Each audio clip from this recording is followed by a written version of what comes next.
Selamat siang, nama saya Benedikta Dwi Juniarti, NIM 201041717107, kelas pagi A1, mata kuliah Manajemen Pemasaran 2, dosen pengampu Bapak Adi Mursalin, SEMM. Di sini saya akan membacakan ringkasan dari artikel dan menjawab soal yang berkaitan dengan video. Membuat ringkasan dari artikel tentang memahami strategi pengembangan produk dan tahapannya. Pengembangan produk merupakan sebuah proses dan strategi yang perlu dilakukan oleh suatu perusahaan dalam mengembangkan suatu produk. Pengembangan produk termasuk dalam proses perubahan yang dilakukan pada produk yang sudah ada sebelumnya. Tujuan pengembangan produk yaitu untuk memberikan nilai yang maksimal bagi para konsumen, untuk memenangkan persaingan perusahaan dengan cara memilih produk yang inovatif, kemudian juga produk yang telah dimodifikasi dan memiliki nilai tinggi, baik itu dalam hal desain, kemasan, ukuran, dan lainnya. Dalam strategi pengembangan produk yang harus dilakukan antaranya yang pertama, meningkatkan produk yang sudah ada. Yang kedua, meningkatkan nilai produk. Yang ketiga, percobaan. Yang keempat, spesialisasi dan sesuaikan. Yang kelima, penawaran paket. Yang keenam, lini produk baru. Yang ketujuh, mengubah gagasan atau ide. Kedelapan, target pasar baru. Tahapan atau proses pengembangan produk yang pertama menciptakan ide atau gagasan, yang kedua penyaringan ide atau gagasan, yang ketiga pengembangan serta pengujian konsep yang di dalamnya ada pengembangan konsep dan pengujian konsep. Yang keempat pengembangan strategi pemasaran, yang kelima analisis bisnis, yang keenam pengembangan produk, yang ketujuh ujian pemasaran, yang kedelapan komersialisasi. Sekarang kita lanjutkan kepada soal. Soal yang pertama, sebutkan pembicara di ketiga video di atas. Ketiga pembicara video di atas yaitu Hendri Aprianto dan Liris Windia. Soal nomor 2, jelaskan apa yang diterangkan oleh ketiga pembicara di atas.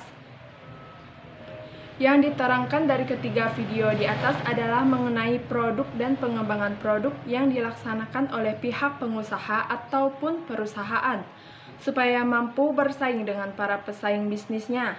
Namun, di video pertama menjelaskan terlebih dahulu tingkatan produk. Tingkatan produk sendiri adalah istilah untuk membagi atau mengklasifikasikan suatu produk berdasarkan manfaat atau kegunaannya. Ini bertujuan untuk memudahkan marketing dalam menyusun strategi pemasaran yang tepat. Pada video part 2, menjelaskan tentang pengembangan produk. Pengembangan produk adalah sebuah upaya yang dilaksanakan oleh pihak perusahaan dalam rangka menambahkan manfaat, ciri desain, dan layanan pada barang dan jasa. Pengembangan produk memiliki tujuan, yaitu untuk memenuhi kebutuhan baru dan memperkuat reputasi perusahaan, dan mempertahankan daya saing terhadap produk yang sudah ada. Di video ketiga, menerangkan tentang penyebaran fungsi, kualitas, serta secara umum. Metode ini adalah metode yang digunakan untuk mencari karakteristik teknis atau respon teknis dari sebuah rencana pengembangan usaha atau pengembangan produk yang kita inginkan.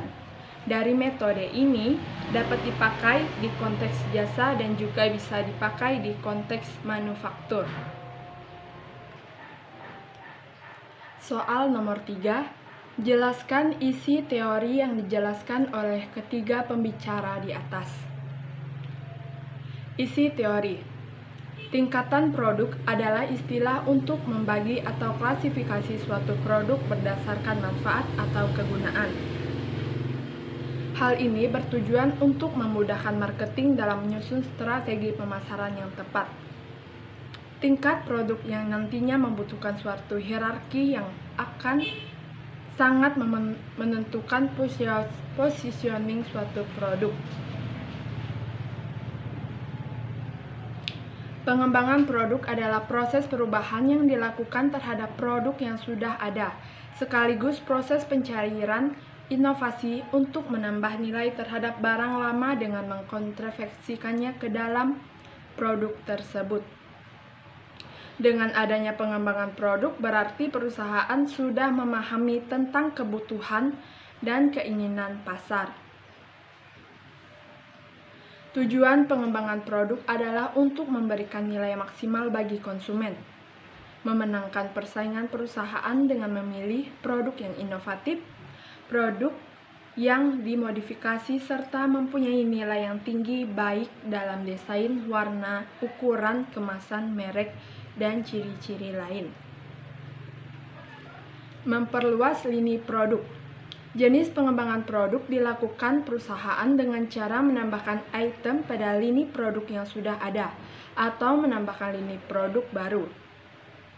Meniru strategi pesaing. Pada cara ini, perusahaan meniru kebijakan pesaing yang dianggap menguntungkan, seperti halnya penetapan harga. Menambah lini produk. Biasanya perusahaan memerlukan dana besar dalam menambah produk-produk baru yang tidak ada kaitannya sama sekali dengan lini produk yang telah ada.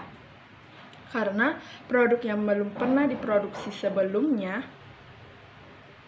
serta dalam hal penggunaan fasilitas-fasilitas untuk mempromosikannya memerlukan proses yang baru pula. Strategi peningkatan gaya produk. Produsen bisa meningkatkan nilai suatu produk dari segi pemilihan warna produk tersebut, rancangan atau desain yang menarik, dan yang terakhir adalah kemasan yang dapat memberi nilai tambah bagi produk tersebut. Penyebaran fungsi, kualitas, metode. Ini adalah metode yang digunakan untuk mencari karakteristik teknik atau respon teknis dari sebuah rencana, tantangan usaha, pengembangan produk yang kita inginkan. Metode ini bisa dipakai di konteks jasa maupun bisa dipakai di konteks manufaktur. Kalau di konteks jasa, untuk mencari karakteristik teknis merupakan semacam jawaban dari apa yang dibutuhkan oleh konsumen. Soal nomor 4. Apa yang dapat Anda pelajari dari menonton ketiga video di atas? Yang dapat saya pelajari dari menonton video adalah saya dapat mempelajari bagaimana cara pengembangan produk dalam menambahkan manfaat, ciri, desain, dan layanan pada barang dan jasa. Dari video juga dapat belajar tingkatan produk berdasarkan manfaatnya, kegunaannya, dan sebagainya, serta dari video tersebut juga dapat belajar bagaimana penyebaran fungsi kualitas suatu produk. Soal nomor 5. Manfaat apa yang Anda peroleh dari menonton ketiga video tersebut? Manfaat yang diperoleh yaitu saya dapat mengenal, yang pertama, apa saja sih tingkatan produk yang berdasarkan manfaat atau kegunaannya. Yang kedua, memahami suatu pengembangan produk agar orang tidak bosan pada suatu produk tersebut.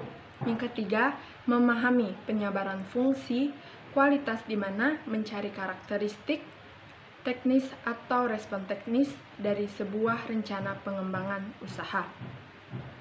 Sekian yang dapat saya sampaikan. Atas perhatiannya saya ucapkan terima kasih.